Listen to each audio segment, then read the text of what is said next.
በዓለም ላይ ኦኬ ከሚለው ቃል ቀጥሎ በሁለተኛ ደረጃ ሁሉም ሰው የሚያውቀው ቃል ምን እንደሆነ ታውቃላችሁ? ኮካ-ኮላ።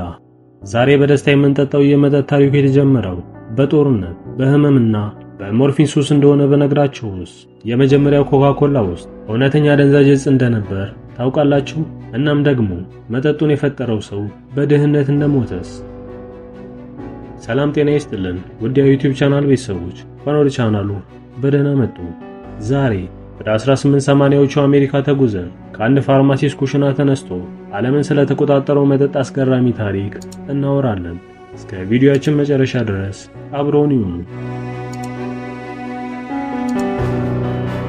ታሪኩ የሚጀምረው በአሜሪካ የእርስ በርስ ጦርነት ወቅት ነው። ጆን ስቲስ ፔምበርተን የተባለ አንድ ፋርማሲስትና የጦር መኮንን በጦርነቱ ላይ በሰይፍ ደረቱ ላይ በከባድ ሁኔታ ይቆስላል። በዚያን ጊዜ እንደ ዛሬው የህመም ማስታገሻ ስላልነበር ዶክተሮች ህመሙን ለመቀነስ ሞርፊን የተባለ ጠንካራ አደንዛዥ ዕፅ ሰጡት። ጆን ከቁስሉ ቢድንም ሌላ አዲስ በሽታ ይዞ ቀረ። እሱም የሞርፊን ሱስ።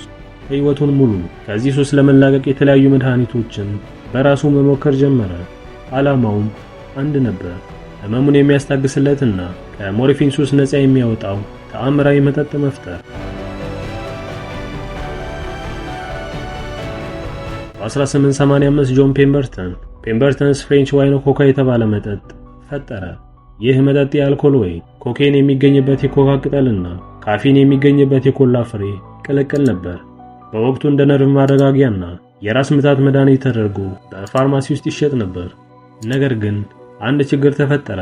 በ1886 አትላንታ ከተማ ውስጥ የአልኮል መጠጥ ተከለከለ። ጆን ፔምበርተን ተጨነቀ። ንግዱ ሊዘጋ ሆነ። ስለዚህ በፍጥነት ወደ ላቦራቶሪ ገብቶ መጠጡን ማሻሻል ጀመረ። አልኮሉን አወጣና በምትኩ ስኳርና የሎሚ ጣዕም ጨመረበት።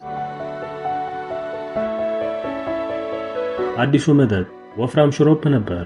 የሚጠጣውም ከቀዝቃዛ ውሃ ጋር ተቀላቅሎ ነበር። አንድ ቀን ግን አንድ ደንበኛ በከባድ የራስ ምታት ተይዞ ወደ ፋርማሲው መጣና መድኃኒቱን ቶሎ ስጠኝ አለው። ሰራተኛው በችኮላ ውሃ ከመቅዳት ይልቅ አጠገቡ የነበረውን ጋዝ ያለው ውሃ ቀላቅሎ ሰጠው። ደንበኛው ጠጥቶት ዋው ይሄ ነገር ይጣፍጣል አለ። በዚህች አጋጣሚ ዛሬ የምናውቀው ጋዝ ያለው ኮካ-ኮላ ተወለደ። ፔምበርተን ኬሚስት እንጂ የቢዝነስ ሰው አልነበረም። የቢዝነስ ሰው የነበረው ጓደኛው ፍራንክ ሮቢንሰን ነበር። ፍራንክ እንዲህ አለ፣ የመጠጡ ስም ኮካ-ኮላ ቢሆን ይሻላል፣ 2 ፊደላት ለየት ያለ ውበት ይሰጡታል ሲል ተናገረ። ዛሬ በቀይና በነጭ የምናየውን የኮካ-ኮላ የእጅ ጽሑፍ ሎጎ የጻፈውም ራሱ ፍራንክ ሮቢንሰን ነው። የዛሬ 130 ዓመት የጻፈው ሎጎ እስካሁን ድረስ አለመለወጡ የብራንዲንግን ጥንካሬ ያሳያል። ታዲያ ይህ ታሪክ የሚያሳዝነው እዚህ ጋር ነው።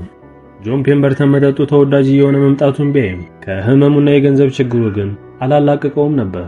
በመጨረሻም ተስፋ ቆርጦ የኮካ-ኮላን የባለቤትነት መብት ለተለያዩ ሰዎች ቸበቸበው። ጠቅላላ ያገኘው ገንዘብም $2300 አካባቢ ብቻ ነበር። በ1888 ጆን ፔምበርተን በድህነት ሞተ። የፈጠረው መጠጥ ወደፊት በቢሊየን ዶላር እንደሚሸጥ ሳያውቅ አለፈ። ከዚያም በኋላ አሳ ካንድለር የተባለ ብልህ ነጋዴ የኩባንያውን ሙሉ መብት ገዛና ኮካ-ኮላን ዓለም አቀፍ መጠጥ አደረገው።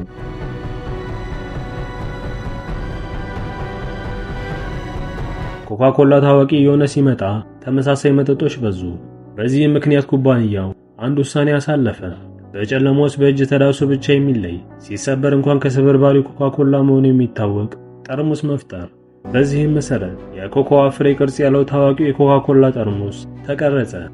ሌላው አስገራሚ ነገር ዛሬ የምናውቀውን ቀይ የለበሰ ቦርጫምና ነጭ ፂም ያለው የገና አባት ምስል በሕዝብ አእምሮ ውስጥ እንዲቀረጽ ያደረገው ኮካ-ኮላ ነው። በ1930ዎቹ ለማስታወቂያ ብለው የሳሉት የሳንታ ምስል የዓለም የገና አባት መገለጫ ሆኖ ቀረ። ብዙዎቻችሁ ልጠይቁት የምትችሉት ጥያቄ እውነት ኮካ-ኮላ ውስጥ ኮኬን አለ ወይ የሚለውን ነው። እስከ 1903 ድረስ መጠጡ ውስጥ አነስተኛ መጠን ያለው ኮኬን ነበር። በኋላ ግን የህዝብ ተቃውሞ ሲበዛ ኩባንያው ኮኬኑን ከኮካ ቅጠል ውስጥ በማውጣት ቅጠሉን ለጣዕም ብቻ መጠቀም ጀመረ። ዛሬ የምንጠጣው ኮካ-ኮላ ውስጥ ካፌን እንጂ ኮኬን የለም። ከአንድ ሱስ ካለበት ፋርማሲስት ኩሽና ተነስቶ በአጋጣሚ ጋዝ ተቀላቅሎበት ዛሬ በየትኛውም የዓለማችን ጥግ የሚገኝ መጠጥ። የኮካ-ኮላ ታሪክ ስለ መጠጥ ብቻ አይደለም፣ ስለ ፈጠራ፣ ስለ ውድቀት፣ ስለ ስም አወጣጥና ስለ ዓለም አቀፍ ንግድ ትልቅ ትምህርት ቤት ነው። ጆን ፔምበርተን ዛሬ ተነስቶ የዓለም ሕዝብ በእጁ የፈጠረውን መጠጥ ሲጠጣ ቢመለከት ምን የሚል ይመስላችኋል? ለማንኛውም ቀጣይ ኮካኮላችሁን ስትከፍቱ ከመጠጡ በስተጀርባ ያለውን የ135 ዓመት ታሪክ እያሰባችሁ በደንብ አጣጥሙት። ተመልካዮቻችን ይህ ቪዲዮ ከተመቻችሁና አዲስ ነገር ካወቃችሁበት ላይክ ማድረጉን እንዲሁም ለኮካ ወዳጆች ሼር አድርጉላቸው። ለቻናሉ አዲስ ከሆኑ ቻናሉን ሰብስክራይብ ማድረጉንና ደውሏን መጫን አይዘንጉ። በቀጣይም በሌላ ቪዲዮ እስክንገናኝ ድረስ መልካምን ሁሉ ተመኘን። ቻው።